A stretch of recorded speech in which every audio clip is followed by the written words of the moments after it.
Anticipatory bail मतलब अग्रिम जमानत। क्या हम पॉक्सो केसेस में भी अग्रिम जमानत ले सकते हैं? एंटीसिपेटरी बेल आप किसी भी केस में ले सकते हो, फिर चाहे वह पॉक्सो हो या मर्डर केस। किसी भी केस में आप एंटीसिपेटरी बेल ले सकते हो। अगर आपके वकील साहब के पास कोई ऐसे सॉलिड या स्ट्रॉन्ग ग्राउंड्स हैं जिनके आधार पर बेल होती है। क्या क्या ग्राउंड्स होते हैं अगर आप पॉक्सो केस में एंटीसिपेटरी बेल लेना चाहते हो? बेल मिलती है। केस अलग अलग तरह के होते हैं।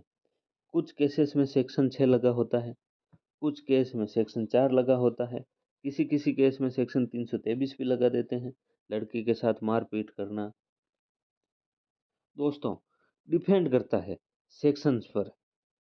अगर 8 और 12 लगा है तो एंटीसिपेटरी बेल लेना थोड़ा आसान हो जाता है। सेक्शन 14 में बड़ा आसान होता है एंटीसिपेटरी बेल लेना। साथ में अगर सेक्शन 4 लग जाता है तो काफ़ी मुश्किल हो जाता है, और अगर सेक्शन 6 लग जाता है तब तो कहना ही क्या, बहुत मुश्किल हो जाता है। पॉक्सो में क्या क्या ग्राउंड्स होते हैं एंटीसिपेटरी बेल लेने के लिए, और क्या क्या गलतियां नहीं करनी है, इस वीडियो में हम इसी बारे में बात करेंगे। The protection of children from sexual offence act 2012। दोस्तों, जिस वक्त ये एक्ट आया था 2012 में, उस वक्त भी ये हालांकि बहुत कठोर था, बट इतना भी कठोर नहीं था जितना कठोर कर दिया गया 2019 के बाद।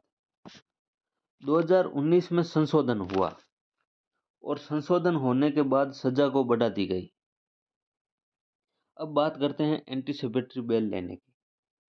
दोस्तों, बेल आपकी हो जाएगी अगर आपके वकील साहब के पास अच्छे ग्राउंड्स है। ग्राउंड्स क्या क्या हो सकते हैं? सबसे पहली बात, रंजिश का ग्राउंड्स हो सकता है। अगर आपकी फैमिलीज के बीच कोई रंजिश चल रही है, दुश्मनी चल रही है, दुश्मनी ग्राउंड हो सकता है, क्योंकि आजकल देखा जाए तो बहुत सारे केस फर्जी दर्ज कराए जाते हैं। लड़की की गवाही होती है, मतलब 164 के बयान होते हैं। 164 के बयान में लड़की ने क्या कुछ बोला, बच्चे ने क्या कुछ बोला, उसकी बहुत ज़्यादा वैल्यू है।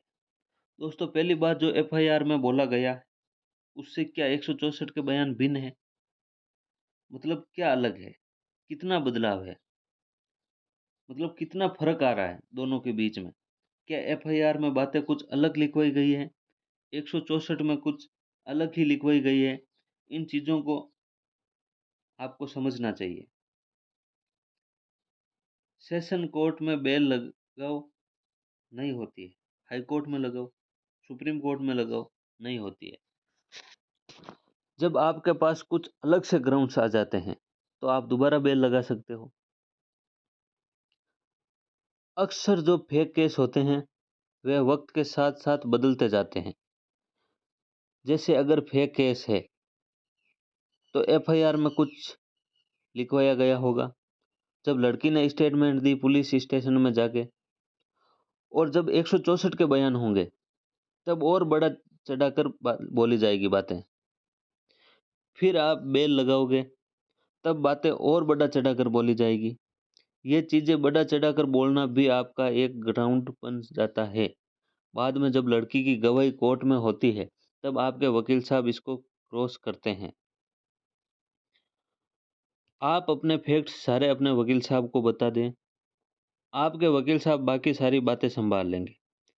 अगर उन्हें पॉक्सो केसेस लड़ने का तजुर्बा है तो, अगर वे एक्सपीरियंस्ड है, पॉक्सो केस पहले लड़ चुके हैं, तो आपकी बेल वे इजीली करवा देंगे।